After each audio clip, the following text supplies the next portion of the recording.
manhã, antes mesmo de eu tomar o meu café da manhã, já tinham várias pessoas me mandando o podcast Café da Manhã, o que significa ser pardo no Brasil, que foi o tema de hoje nesse podcast que é da Folha de São Paulo.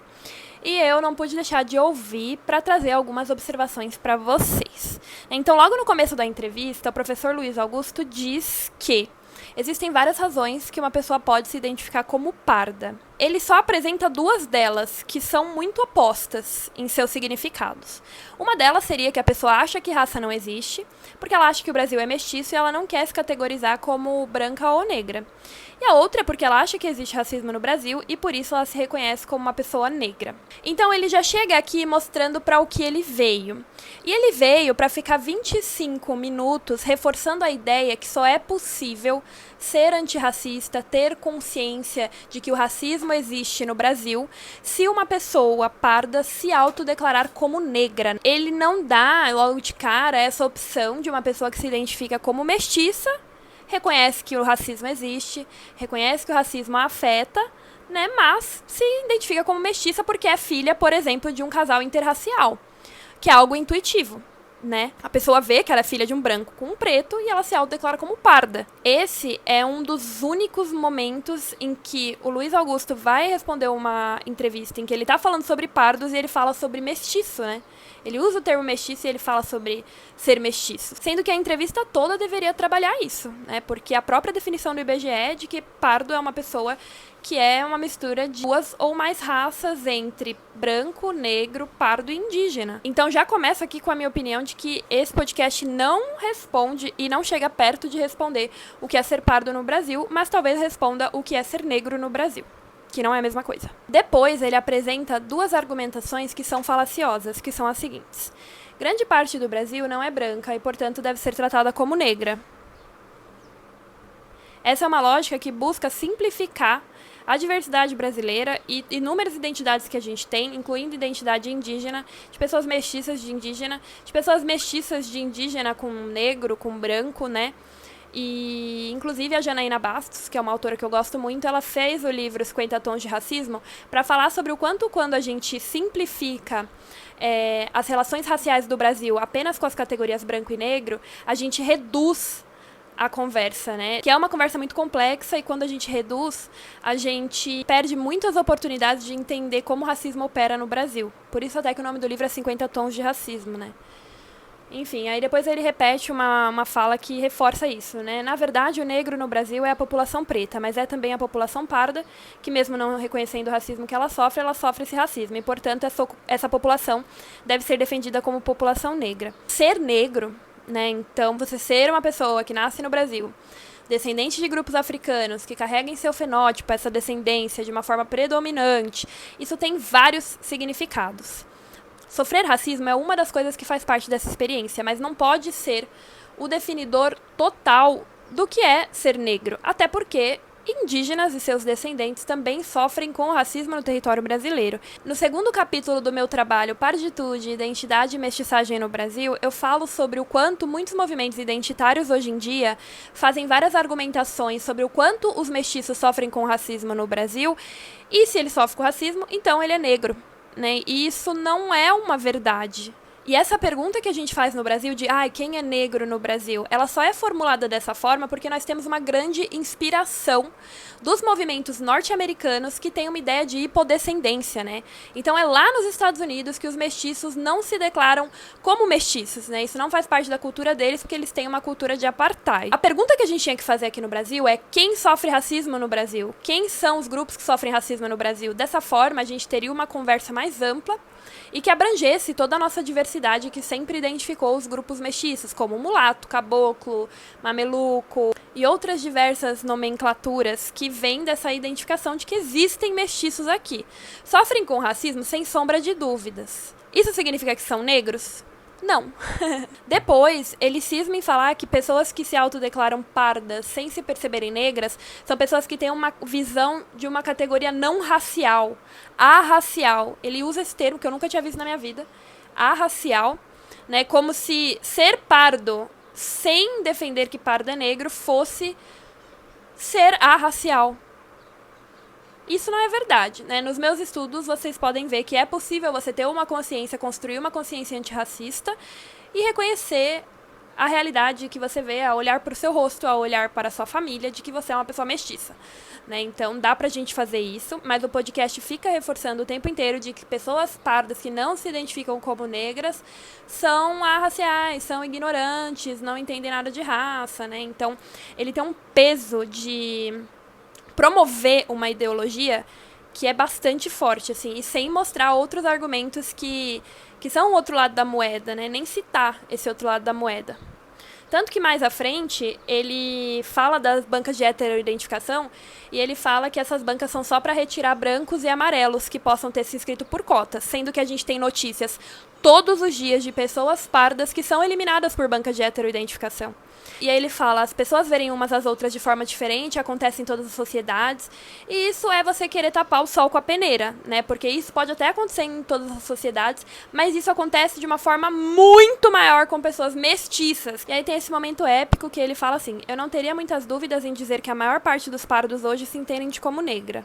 Gente, essa referenciação aqui parece que veio de uma bolha do Twitter, porque eu teria muitas dúvidas em dizer que a maior parte dos pardos hoje em dia se entende como negra. Tem muitas pessoas, inclusive, que estão na internet, que estão tendo contatos com as discussões raciais, que estão dizendo ainda que pardo não existe, que pardo nem existe, né? E isso está na conta de movimentos raciais que tentam fazer etnocídio do termo pardo, tá? Isso tá na conta dessa galera. Então, a maior parte dos pardos hoje se entende como negra. Da onde que esse cara tirou isso, velho? Da onde? E isso aqui, gente, faz parte de um jogo ideológico. Porque uma coisa é eu virar pra você e falar assim, eu acredito que pardos são negros.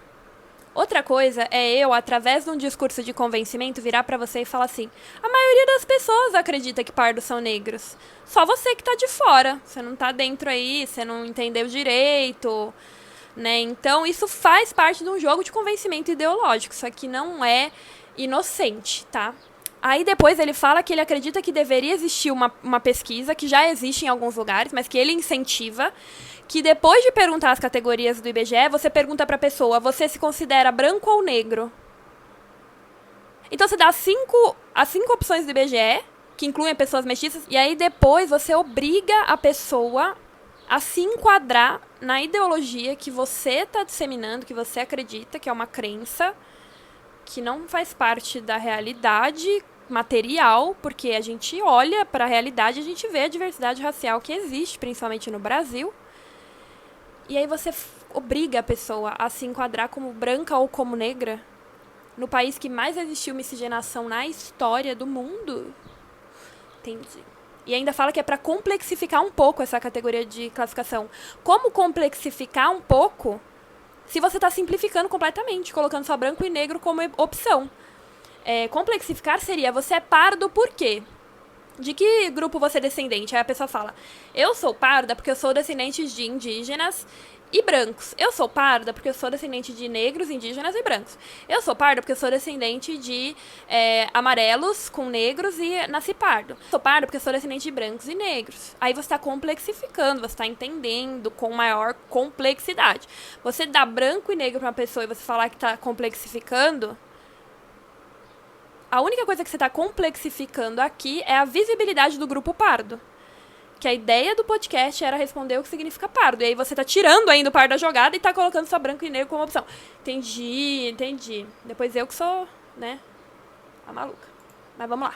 Depois ele fala até que existem grupos que contestam a ideia de pretos e pardos, né, como o grupo negro. Só que ele só cita um movimento de pessoas pretas que não acham que os pardos têm direito às cotas, e ele cita o movimento indígena. E dentro dessa parte que ele apresenta que existe contestação da ideia, ele não fala de mestiçagem. Ele não fala de miscigenação. Ele fala que os indígenas querem também a categoria, né? E que tem esses negros que acham que o pardo não tem direito à cota. Então, gente, eu sei que todo o conteúdo é enviesado, né? Todo o conteúdo tem uma opinião, tem o objetivo de fortalecer a opinião daquele que está ali defendendo a ideia, né? Só que esse aqui tá muito enviesado, tá muito recortado. Como que um podcast, um áudio que visa responder o que significa ser pardo no Brasil, não fala de mestiçagem? Cara, você podia criticar pra caramba, você podia falar de embranquecimento, você podia falar de várias coisas sobre mestiçagem, não necessariamente apoiando a identidade mestiça, é um direito, mas você nem citar.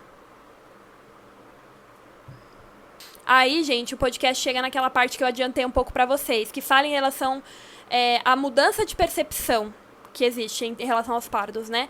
E a entrevistadora, muito inteligente, fala assim: se você tem uma mudança na percepção social, essa análise também não pode mudar de alguma forma ou afunilar e restringir acessos, né? Restringir os acessos às cotas, porque a percepção muda, que é o que provavelmente a entrevistadora vê que acontece, né? Nas notícias, vê que tem muitas pessoas pardas que estão sempre recorrendo à negativa que elas receberam nas cotas raciais. Isso é uma questão social que acontece atualmente. Não é uma pessoa, não são duas pessoas, são milhares de pessoas, né? E são em vários concursos e é no país inteiro que isso tem acontecido. Então, eu acredito que a entrevistadora quis puxar esse assunto. É nesse momento que o entrevistado meio que foge e fala que essas mudanças de percepção são parte da vida social. Então, ele dá uma fugida ali de falar sobre isso.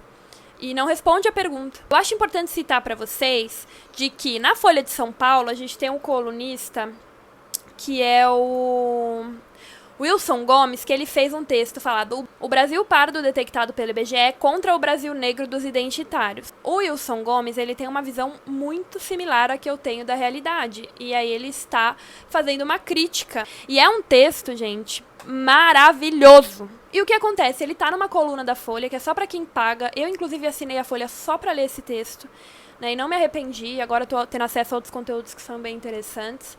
Mas, assim, é muito curioso que um conteúdo que fala coisas tão interessantes, né? Quer ver? Eu vou até ler uma parte aqui pra vocês. Como há um dogma dos militantes atribuído ao IBGE que reza que pardos não passam de uma subdivisão de negro, celebrou-se então a superioridade numérica dos negros nesse país, mas apenas 10,2 se definem como negros. Então ele fala que é um dogma, né? E eu vejo da mesma forma que ele, tentando, como é que fala? Converter a população às suas crenças, né? E não dando outras opções. Aquilo é a verdade absoluta. E pra mim é mais assustador que um texto como esse do Wilson Gomes esteja numa seção que é mais inacessível. E esse podcast, O que Significa Ser Pardo, que é disponível, né, aberto à população pelo Spotify, tem esse monte de informações que, ao meu ver, distorcem ainda mais o debate e confunde ainda mais a cabeça, principalmente das pessoas pardas. As pessoas negras, ou que não têm nenhum problema de limbo racial, né, que é como a gente chama, não, vão achar o máximo. Nossa, que legal, hein? Nossa, uhul. Elas não vão perceber a problemática, né, que o momento não era pra falar de negros, o momento era pra falar de pardos. Então, a gente tem uma grande confusão no Brasil acontecendo e a gente tem muito trabalho para fazer. E eu vou continuar fazendo o meu trabalho. Conheçam os meus textos oficiais, conheçam o meu conteúdo e expandam a percepção de vocês, tá? Porque é muito saudável nas ciências sociais você aprender a ouvir diferentes pontos de vista, tá bom? Beijo.